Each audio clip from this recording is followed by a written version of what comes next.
অত্যন্ত মর্মান্তিক, অত্যন্ত দুর্ভাগ্যজনক ঘটনা।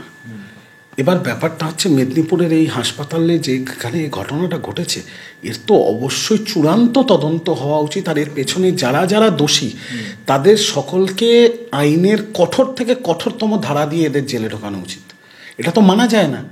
আজকে মেদিনীপুরের একটা হাসপাতালে এরকম একটা ঘটনা ঘটবে আর তারপর সব আঙুল উঠে যাবে সরকারের ওপর, রাজ্যের স্বাস্থ্যমন্ত্রী তথা মুখ্যমন্ত্রী মমতা ব্যানার্জির ওপর। মমতা বন্দ্যোপাধ্যায় কি কাউকে বলেছে যে স্যালাইন না চেক করতে? মমতা ব্যানার্জি কি কাউকে বলেছে ব্ল্যাক লিস্টেড কোম্পানির থেকে স্যালাইন কিনতে? নিশ্চয়ই তো তিনি বলেননি। এর সাথে যে বা যারা যুক্ত, সে তৃণমূল হোক, বিজেপি হোক, সিপিএম হোক, হিন্দু, মুসলিম, শিখ, ইসাই, ধর্ম, বর্ণ যারই হোক, যারা এর সাথে যুক্ত তাদেরকে প্রশাসনের উচিত অবিলম্বে তদন্ত তো অত্যন্ত তৎপরতার সাথে হচ্ছে, সিট গঠন হয়েছে, সবকটাকে একদম মানে মার্ডার কেস দিয়ে আইনের ধারার মধ্যে আনার, আইনের ঘেরাটোপের মধ্যে ফেলে এগুলো সবকটার হাজতবাস করানো, যাতে আর ভবিষ্যতে অন্যরা এদের পরিণাম দেখে যাতে ভয় পায় এইসব কিছু করার। এটা হতে পারে না কোনোদিন। একদমই সেই কথাই তারাও বলছেন, কিন্তু প্রশ্নটা হচ্ছে সাধারণ মানুষ, গরিব মানুষের ভরসা তো সরকারি হাসপাতাল। একদম। তারা কোথায় যাবে, কার ভরসায় যাবে? তারা তো মমতা বন্দ্যোপাধ্যায় স্বাস্থ্যমন্ত্রী, তার স্বাস্থ্য ব্যবস্থা ভালো, সেই ভরসায় তো এতদিন গিয়েছিলেন। এবার কি করবেন তারা? না না, একদম আপনার প্রশ্নটা ঠিক, কিন্তু একটা জিনিস বুঝতে হবে, মমতা বন্দ্যোপাধ্যায় বাংলার স্বাস্থ্যমন্ত্রী তথা বাংলার মুখ্যমন্ত্রী। আজকে বাংলার যা স্বাস্থ্য পরিকাঠামো, সেই স্বাস্থ্য পরিকাঠামো আচ্ছা বিজেপি শাসিত রাজ্যে নেই। এখানে হার্ট ট্রান্সপ্ল্যান্ট হচ্ছে বিনা পয়সায়, পেসমেকার বসছে বিনা পয়সায়, কিডনি ট্রান্সপ্ল্যান্ট হচ্ছে বিনা পয়সায়। সেখানে এত বড় বাংলার একটা হাসপাতালে যে ঘটনাটা ঘটেছে অত্যন্ত দুর্ভাগ্যজনক, অত্যন্ত মর্মান্তিক। একটা কোনো চক্রান্ত হয়েছে যেখানে এক ধরনের কালোবাজারিদের গোষ্ঠী কাজ করছে, সেটাকে খুঁড়ে বার করা হবে, সেটাকে খুঁড়ে বার করবে প্রশাসন, পুলিশ এবং সবকটার হাজতবাস হবে। কিন্তু ওই একটা দুর্ভাগ্যজনক মর্মান্তিক ঘটনার জন্য মমতা বন্দ্যোপাধ্যায়, স্বাস্থ্য দপ্তর, স্বাস্থ্য পরিষেবা সবকটার উপরে প্রশ্নচিহ্ন তুলে দেয়, আমার মনে হয় ঠিক নয়। যে কোম্পানির এই ওষুধটা ব্যবহার করা হয়েছে বলে অভিযোগ, সেই পশ্চিমবঙ্গ ফার্মাসিউটিক্যাল কোম্পানি এর আগে পুলিশের নজরে এসেছিল। কর্ণাটক এবং পশ্চিমবঙ্গ প্রশাসনের যৌথ উদ্যোগে চোপড়া সেই কারখানায় তল্লাশিও হয়েছিল। এরপর থেকে সেটাই বন্ধ রাখার নির্দেশ দেওয়া হয়, কিন্তু তারপরেও কিভাবে প্রশাসনের চোখের ফাঁক দিয়ে এই ওষুধ ব্যবহার করা হচ্ছিল? তাহলে সেখানে তো প্রশাসনের বিশাল বড় গাফিলতি। এটাই তো বার করতে হবে যে একটা ব্ল্যাক লিস্টেড কোম্পানি, তার পারচেজ হলো কি করে। একটা জিনিস আপনাদের দর্শকদের জ্ঞাতার্থে আমি বলি, সাধারণ মানুষ যখন হাসপাতালে যায়, যখন স্যালাইন চলে, দেখবেন স্যালাইনের বোতল, সেখান থেকে একটা টিউব এসে একটা ছুঁচ শরীরের মধ্যে ঢোকানো হয়, আর একটা কন্ট্রোলার থাকে যাতে কতটা স্যালাইন যাবে সেটা মাপা হয়। এই প্রতিটা জিনিস আলাদাভাবে আলাদা কোম্পানির কেনা হয়। দেখবেন আইভি সেটটা একটা আলাদা কোম্পানি সাপ্লাই করে, স্যালাইনের বোতল আলাদা কোম্পানি সাপ্লাই করে, এবং স্যালাইনটা যে লোহার স্ট্যান্ডে লাগানো থাকে সেটাও একটা আলাদা কোম্পানি সাপ্লাই করে। কাকে সাপ্লাই করে? জেলা স্বাস্থ্য অধিকারীকে, মানে সিএমওইচকে সাপ্লাই করে। এবং সেটা পারচেস করে কে? সিএমওইচের দপ্তর থেকে কখনো পারচেস হয়, কখনো হসপিটালরা লোকাল পারচেস করে, আর কখনো পশ্চিমবঙ্গ সরকারের যে টেন্ডার করা আছে সেখান থেকে সাপ্লাই হয়।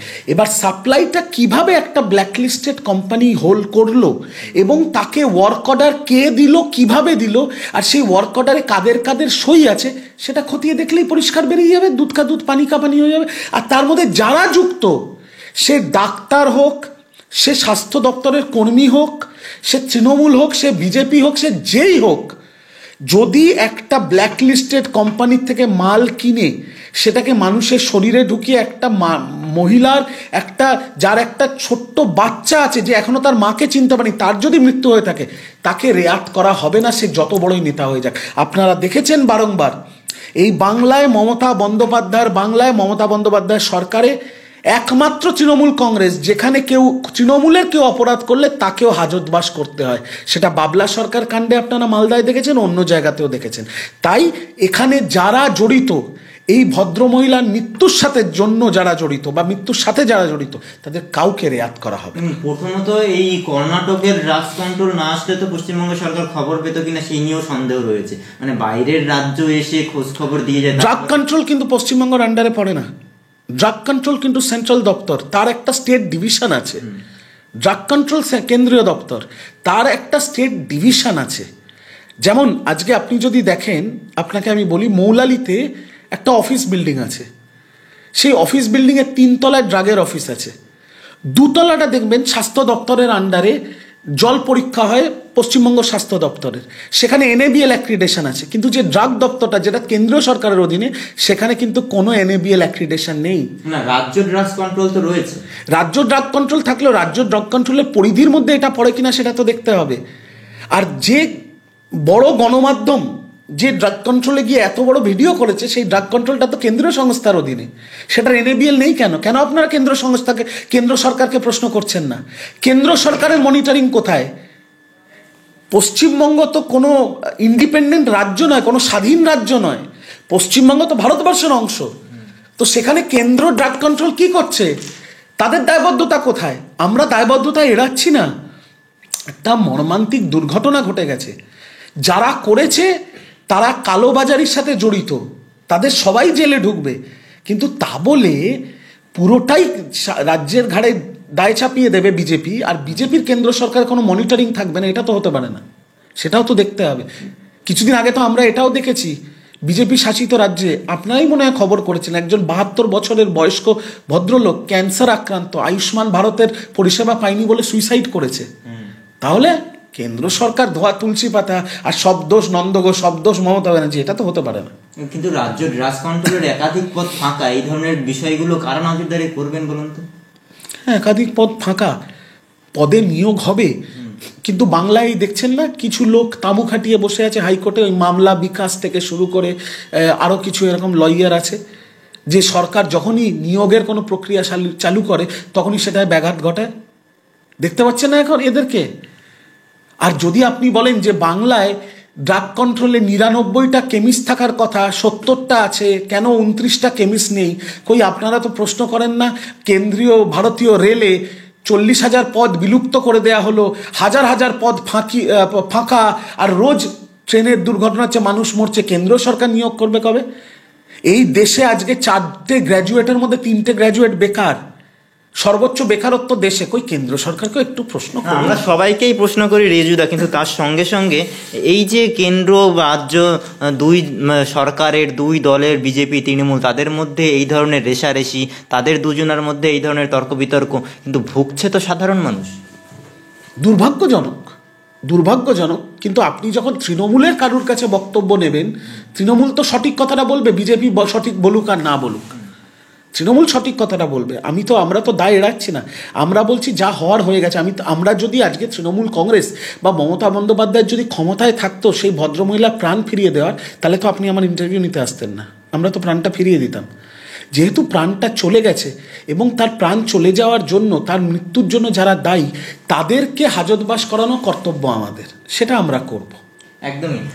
রেজুদা, এই প্রসঙ্গে আসবো যে আমরা দেখেছিলাম কিছুদিন আগে কাঞ্চন মল্লিকের বাচ্চা হওয়ার সময় তার স্ত্রীর যখন হাসপাতালে ভর্তি ছিলেন, তখন 6 লক্ষ টাকার বিল এসেছিল।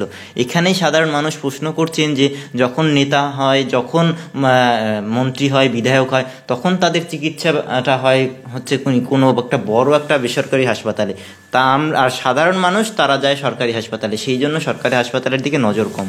না, ভুল কথা, একদম ভুল কথা।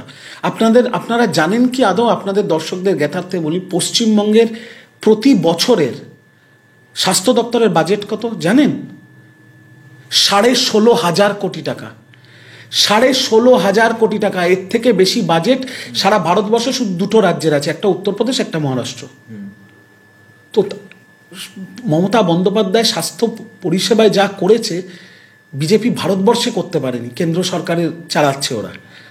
কিন্তু আমার প্রশ্নটা হচ্ছে, এই যে আপনি কাঞ্চন মল্লিক নিয়ে একটা কথা বলেন, কাঞ্চন মল্লিকটা ফ্যাক্টর না, ফ্যাক্টর হচ্ছে সাধারণ মানুষ সরকারি হাসপাতালেই যাবে, সেই জন্যই বিনামূল্যে চিকিৎসা হচ্ছে সরকারি হাসপাতালে, বিনামূল্যে ওষুধ পাচ্ছে, রোজ লক্ষ লক্ষ মানুষ পরিষেবা পাচ্ছে, স্বাস্থ্যসাথী কার্ড পাচ্ছে। একটা দুর্ঘটনা ঘটেই সেটা অত্যন্ত মর্মান্তিক, সেটাও যদি আমরা আড়াল করতে পারতাম, তাহলে তো নরেন্দ্র মোদীর মতো আমরা ভগবান হয়ে যেতাম। আমরা তো ভগবান নয়, মানুষ মাত্রই তো কোথাও না কোথাও ভুল হয়। আর এটা তো ভুল না, এটা তো যেটা হয়েছে এটা অপরাধ হয়েছে। কিন্তু যারা অপরাধটা করেছে তাদেরকে আমরা রেয়াত করব আপনার কি মনে হয় গভীর কোনো চক্রান্ত, মানে তৃণমূল কংগ্রেসকে বা মমতা বন্দ্যোপাধ্যায়কে বদনাম করার জন্য? তা আমি এটা আমার বলাটা খুব বাজে হবে, এটা যদি আমি বলি আপনাদের টিআরপির জন্য, এটা বলাটা খুব বাজে হবে। পুলিশ প্রশাসন তৎপর, সিট গঠন হয়েছে, অত্যন্ত তৎপরতার সাথে অত্যন্ত গভীরভাবে তদন্ত হচ্ছে, আর যারা এর পেছনে, এই মৃত্যুর পেছনে জড়িত সবকটাকে ধরা হবে। কিন্তু তার পেছনে কি চক্রান্ত, কি ষড়যন্ত্র, সেটা তো একটু সময় দিতে হবে। সরকার তো আর হ্যারি পটার নয়, এটা বুঝতে হবে। একটু সরকারকেও বুঝতে হবে যে তারা হ্যারি পটার নয়। আজকে আপনারা দেখুন না, অভয়ার মতো এত বড় কাণ্ড ঘটে গেল, অভয়ার মা বাবা কি বলছেন এখন? কি বলছেন? বাংলার পুলিশ যেটা 5 দিনে করেছে সেটা করতে সিবিআই 5 মাস লাগালো, তাই তো? কুলতলির ঘটনায় কদিনে ফাঁসির সাজা করলো পশ্চিমবঙ্গ সরকার, পশ্চিমবঙ্গ পুলিশ। তো পশ্চিমবঙ্গ পুলিশ আমার মনে হয় কেন্দ্রীয় তদন্তকারী সংস্থার থেকে ভালো কাজ করে। আর আমি আপনার দর্শকদের এইটুকু গ্যারান্টি দিতে পারি, আমাদের দুর্ভাগ্য যে একজন মহিলার মায়ের প্রাণ হারিয়েছে, আমরা প্রাণ ফিরিয়ে দিতে পারবো না, কিন্তু তার মৃত্যুর জন্য যারা দায়ী কাউকে রেয়াত করা হবে না, এইটুকু কথা দিতে পারি। একদমই। আর দাদা, এর পরে যদি আমরা দেখি, কিছুদিন আগে অভিষেক বন্দ্যোপাধ্যায় মেডিকেল ক্যাম্প করেছিলেন, তার আগে কনভেনশন করেছিলেন, আপনার মনে আছে? সেই কনভেনশনের অন্যতম উদ্যোক্তা হিসাবে শান্তনু সেনের নাম সামনে এসেছিল। এবার দেখা যাচ্ছে সেই শান্তনু সেনকে তৃণমূল কংগ্রেস সাসপেন্ড করল। দেখুন, আমি শান্তনু সেনকে তৃণমূল কংগ্রেস সাসপেন্ড করেছে কি কারণে, ডক্টর শান্তনু সেন নিজে বলছেন তিনি জানেন না, তো আমার তো জানার কথাই নয়। আমি সংবাদ মাধ্যমে যা দেখেছি, বা যখন প্রেস কনফারেন্স করেছিলেন দলের সহসভাপতি জয়প্রকাশ মজুমদার, তিনি পরিষ্কার বলেছেন ডাক্তার শান্তনু সেন এবং আরাবুল ইসলামকে দল বিরোধী কার্যকলাপের অভিযোগে সাসপেন্ড করা হলো। তো এবার প্রাক্তন রাজ্যসভার সাংসদ, তাকে যদি দল থেকে সাসপেন্ড করা হয়, নিশ্চয়ই সিদ্ধান্তটা দলনেত্রী মমতা বন্দ্যোপাধ্যায়, জাতীয় সাধারণ সম্পাদক অভিষেক বন্দ্যোপাধ্যায় এবং সভাপতি শ্রী সুব্রত বক্সী তারাই নিয়েছেন, দলের শীর্ষ নেতৃত্ব নিয়েছে, দলের সিদ্ধান্ত শিরোধার্য। আর বাকি আমি মনে করি, এবার শান্তনু সেনের টপিকের বাইরে গিয়ে বলছি, আমি মনে করি রিজু দত্ত হোক বা কোনো বিধায়ক হোক বা কোনো সাংসদ হোক বা যেই হোক, যদি কেউ তৃণমূল কংগ্রেসের পদাধিকার যদি এমন কোনো কাজ করে বা এমন কোনো মন্তব্য করে বা এমন কোনো বক্তব্য রাখে যার জন্য বিরোধীরা তৃণমূলকে কালিমালিপ্ত করতে পারে, তৃণমূলকে কলুষিত করতে পারে, বা তৃণমূল দল হিসেবে অস্বস্তিতে পড়ে দল, তাহলে দল তাদের শৃঙ্খলা রক্ষা কমিটির মাধ্যমে বা শৃঙ্খলা রক্ষা আইন যেটা আমাদের দলের আছে, দল তার সিদ্ধান্ত নেবেই। এটা তো দলের অভ্যন্তরীণ